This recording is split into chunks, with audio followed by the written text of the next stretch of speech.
अजमेर शरीफ का पूरा इतिहास बताएंगे और साथ में यह भी बताएंगे कि अजमेर शरीफ, जो कि एक हिंदू राजा पृथ्वीराज चौहान का गढ़ था, वहां एक फकीर का दरगाह कैसे बन गया। दोस्तों, अजमेर में उस वक्त एक मंदिर हुआ करता था जो अजमेर का सबसे बड़ा मंदिर हुआ करता था, और वह मंदिर सिर्फ राजाओं और रानियों की पूजा के लिए खास हुआ करता था।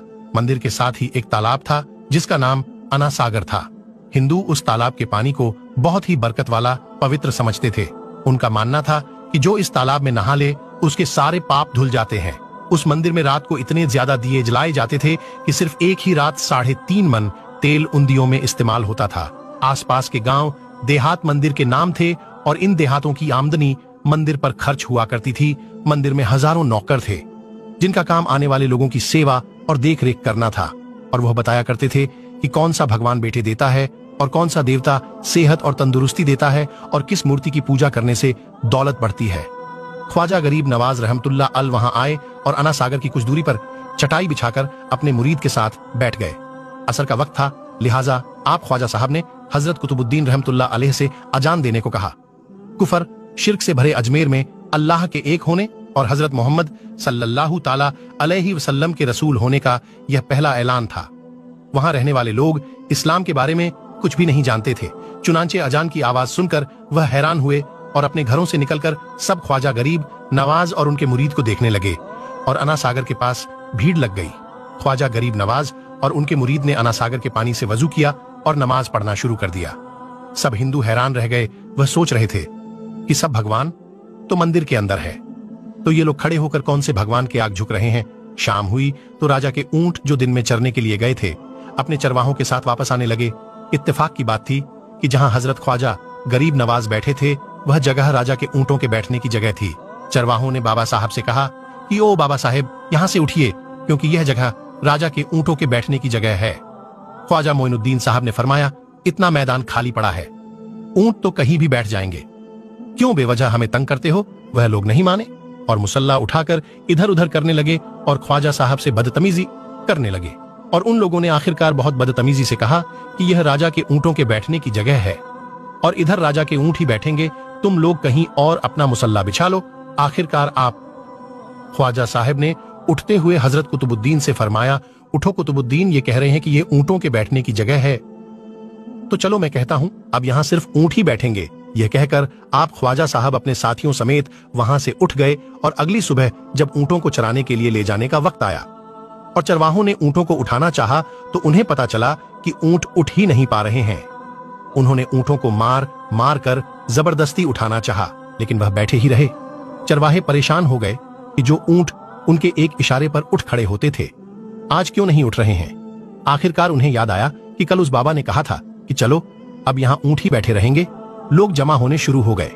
कोई कह रहा था कि फकीर कोई बड़ा जादूगर है, किसी का मानना था कि वह कोई भगवान का नया अवतार है। बात राजा पृथ्वीराज चौहान तक जा पहुंची कि एक मुसाफिर फकीर ने राजा के ऊंटों पर जादू कर दिया है। राजा ने हजरत ख्वाजा मोइनुद्दीन चिश्ती को खबर भेजा कि तुम कैसे फकीर हो जो बेजुबानों को बांध रखा है, ये बेचारे भूख और प्यास से मर जाएंगे, इसलिए मेहरबानी करके अपना जादू वापस ले लो। ख्वाजा साहब ने फरमाया, हम मुसलमान हैं और मुसलमान बद्दुआ नहीं करते और ना जादू करते हैं। ऊंट जिसके हुक्म से बैठे थे उसी के हुक्म से खड़े हो जाएंगे। अब जो जाकर चरवाहों ने ऊंटों को उठाया तो पहली बार में खड़े हो गए। गैर मुस्लिमों की दिलचस्पी इन मुसाफिरों में बढ़ने लगी। अब 5 वक्त की अजान होती और नमाज अदा की जाती।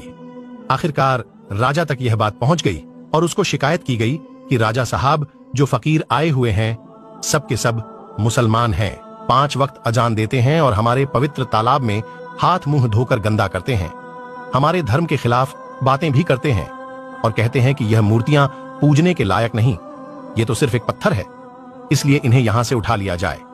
राजा पृथ्वीराज चौहान ने फकीरों को खबर भिजवाया कि तुम लोग गोश्त खाते हो, हमारे धर्म के खिलाफ बोलते हो और तो और हमारे पवित्र तालाब को अपने हाथ मुंह धोकर गंद करते हो, जो हम कतई बर्दाश्त नहीं कर सकते, इसलिए तुम्हारे लिए अच्छा होगा कि तुम यहां से चले जाओ। ख्वाजा साहब ने फरमाया, और भी तो दुनिया आती है, सिर्फ हमारे ही पानी लेने से आखिर क्या फर्क पड़ जाएगा। राजा कहने लगा, वह सब हमारे धर्म और हमारे मजहब के लोग हैं और तुम दूसरे धर्म के हो। आइंदा तुम लोगों ने तालाब को नापाक किया तो हम तुम लोगों पर सख्त कार्रवाई करेंगे। ख्वाजा साहब ने हजरत कुतुबुद्दीन रहमतुल्लाह अलैह से फरमाया, कुतुबुद्दीन शायद यह लोग आइंदा हमारे पानी लेने पर कोई परेशानी खड़ी करेंगे, जाओ एक मश्क पानी ले आओ। हजरत ख्वाजा कुतुबुद्दीन बख्तियार काकी ने फरमाया, चलिए हम अपना प्याला भर लेते हैं। उन लोगों ने उनको प्याला भरने से मना कर दिया, लेकिन फिर बाद में जाकर वह लोग इस शर्त पर मान गए कि तुम्हारे जिस्म पानी से ना छुए तो हम यह प्याला तुमको भरने देंगे। मेरे दोस्तों, हजरत ख्वाजा कुतुबुद्दीन रहमतुल्लाह अलैह तालाब की पर जा बैठे और अपने प्याले को पानी में डुबो दिया।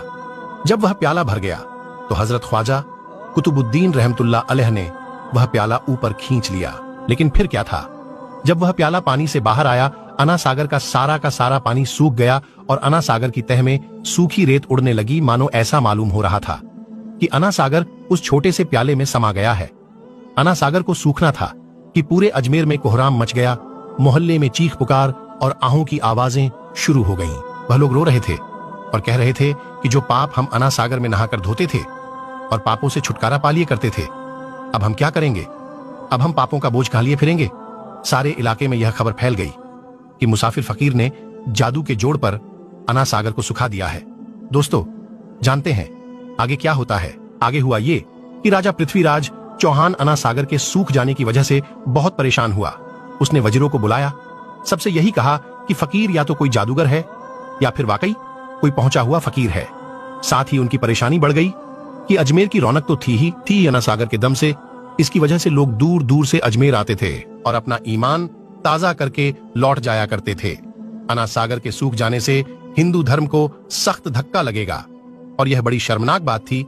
आखिरकार यह कहा गया कि फकीर से बात की जाए कि आखिर वह फकीर चाहता क्या है। अगर वह कोई ऐसी बात चाहता है जो हमें पसंद आए तो फिर हम उसकी बात मान लेते हैं और उससे माफी मांग लेते हैं। चुनांचे सब मर्द, औरतें और बच्चे जाकर फकीर की मन्नत करने लगे कि लोगों को इस परेशानी से छुटकारा दिला के मेहरबानी कीजिए, हम सबसे जो गलती हुई है उसे माफ कर दो। हम अपने पापों का बोझ लेकर कहां जाएंगे और कैसे सुकून पाएंगे, क्योंकि हम लोग उसी तालाब में अपने पापों का बोझ धो लिया करते थे। यह तरीका ज्यादा आसान था, लिहाजा तमाम लोग बाबा साहब रहमतुल्लाह अलैह के पास आए और बोले, बाबा तुम भी वजू कर लिया करना, लेकिन भगवान के वास्ते हमारा अना सागर हमें लौटा दो। हजरत ख्वाजा गरीब नवाज रहमतुल्लाह अलैह ने हजरत कुतुबुद्दीन बख्तियार काकी से फरमाया कि जाओ उसी प्याले को वापस तालाब में डाल आओ। जैसे ही वह प्याला तालाब में डाला गया, अना सागर के नीचे सारा पानी उछल उछल कर अना सागर में आ गया। इस पानी ने कई दिलों को धो डाला।